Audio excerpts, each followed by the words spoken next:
आज मैं जो केस आपके साथ शेयर करने जा रहा हूँ वो कोई मिरेकल स्टोरी नहीं है, कोई एडवर्टीजमेंट नहीं है, कोई ओवरनाइट ट्रांसफॉर्मेशन भी नहीं है। ये एक रियल लाइफ आयुर्वेदिक रिकवरी है जो मैं पिछले कई सालों से बार बार देख रहा हूँ। इस वीडियो का टाइटल है 6 मिलियन से 60 मिलियन स्पर्म काउंट का रिकवरी, और मैं ये क्लियरली बोल रहा हूँ बिना पेशेंट का नाम, बिना ओवर क्लेम और बिना शॉर्टकट के। इस केस का पर्पस सिर्फ एक चीज है, आपको ये समझाना कि जब इनफर्टिलिटी का रूट कॉज सही तरीके से पकड़ा जाता है तो बॉडी नेचुरली रिस्पॉन्स करती है। आप बेस लाइन समझते हैं। पेशेंट अर्ली 30s में था, married for more than 2 years, pregnancy नहीं हो रही थी। रिपोर्ट्स के according sperm count around 6 million था। मोर्टेलिटी बॉर्डरलाइन थी, मॉर्फोलॉजी एवरेज थी। फीमेल पार्टनर के रिपोर्ट्स ऑलमोस्ट नॉर्मल ही थे। कपल ऑलरेडी एक IVF साइकिल फेल कर चुका था और यहीं से कंफ्यूजन स्टार्ट होता है, क्योंकि जब काउंट का काम होता है लोग सिर्फ एक चीज पे फोकस करते हैं, काउंट बढ़ाओ काउंट बढ़ाओ। लेकिन मैं हमेशा बोलता हूँ इनफर्टिलिटी एक नंबर का प्रॉब्लम नहीं होता है, ये एक सिस्टम का प्रॉब्लम होता है। डायग्नोसिस फेज में सिर्फ सीमन रिपोर्ट नहीं देखी गई। पेशेंट का डाइजेशन वीक था, उनको gases, bloating, irregular bowel movements थे, स्लीप शैलो थी, स्ट्रेस हाई था, वर्क टाइमिंग इरेगुलर थी और हीट एक्सपोजर भी ज्यादा था। मोबाइल और लैपटॉप का ओवर यूज था। मास्टरबेशन और इजेकुलेशन पैटर्न भी डिस्टर्ब था। अगर आयुर्वेद की लैंग्वेज में बोले, अग्नि वीक थी, बात डिस्टर्ब था और शुक्र धातु प्रॉपर्ली नरिश नहीं हो पा रहा था। इसका मतलब ये था कि अगर सिर्फ स्पर्म बूस्टर दिया जाता तो टेम्परेरी राइज आता और फिर वापस गिर जाता। इसलिए अप्रोच बिल्कुल ही डिफरेंट रखी गई थी। पहले से क्लियर किया गया कि ये 30 दिन का या 45 दिन का काम नहीं है। स्पर्म को मैच्योर होने में 72 से 90 डेज तक लगते हैं, इसलिए मिनिमम 3 महीने का डिसिप्लिन प्रोटोकॉल फॉलो करना जरूरी था। अब वीक बाय वीक समझते हैं।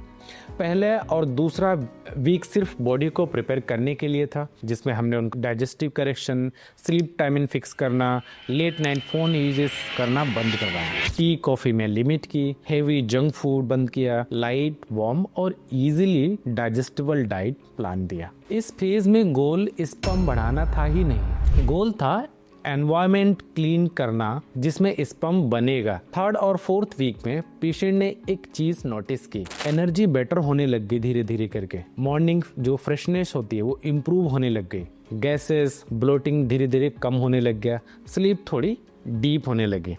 इस स्टेज पर सीमेन पैरामीटर्स यूजुअली चेंज नहीं होते और ये समझना बहुत जरूरी है। जो लोग इस फेज में इम्पेशेंट हो जाते हैं वही लोग बीच में ट्रीटमेंट छोड़ देते हैं। फिर हमने 5th और 6th वीक में नर्वस सिस्टम स्टेबिलिटी पे पूरा फोकस किया। स्ट्रेस हैंडलिंग बेटर हुई, माइंड काम हुआ, सेक्सुअल कॉन्फिडेंस इम्प्रूव हुआ, इरेक्शन स्पॉन्टेनियसली धीरे धीरे करके बढ़ने लग गए।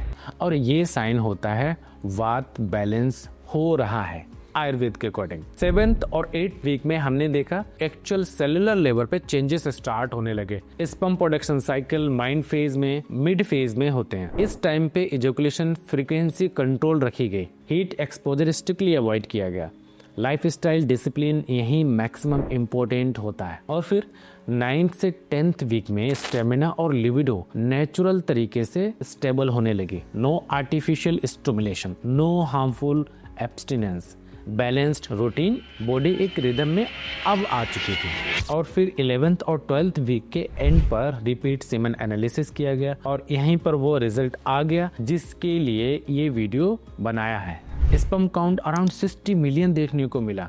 मोर्टेलिटी सिग्निफिकेंटली इम्प्रूव हो गई थी जो पहले थी।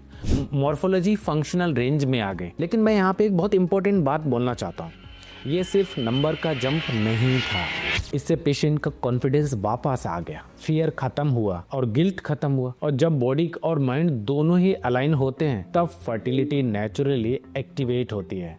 अब इस केस के कुछ इंपॉर्टेंस आपको डूज और डोंट्स समझाता हूँ। सबसे पहला, इनफर्टिलिटी को सिर्फ सीमन रिपोर्ट मत समझो, पुअर सिस्टम समझो। दूसरा था मिनिमम 90 डे का पेशेंस रखो, स्पर्म इंस्टेंट प्रोडक्शन नहीं है। और तीसरा, लाइफस्टाइल डिसिप्लिन को मेडिसिन से ज्यादा सीरियस लो। हाँ, मेडिसिन सपोर्ट करती हैं, लेकिन रिप्लेस नहीं। अब वो डोंट्स केयर और क्या नहीं करना था, सिर्फ इंटरनेट रेमेडीज पे डिपेंड मत करो। हर पेशेंट का कॉज अलग होता है।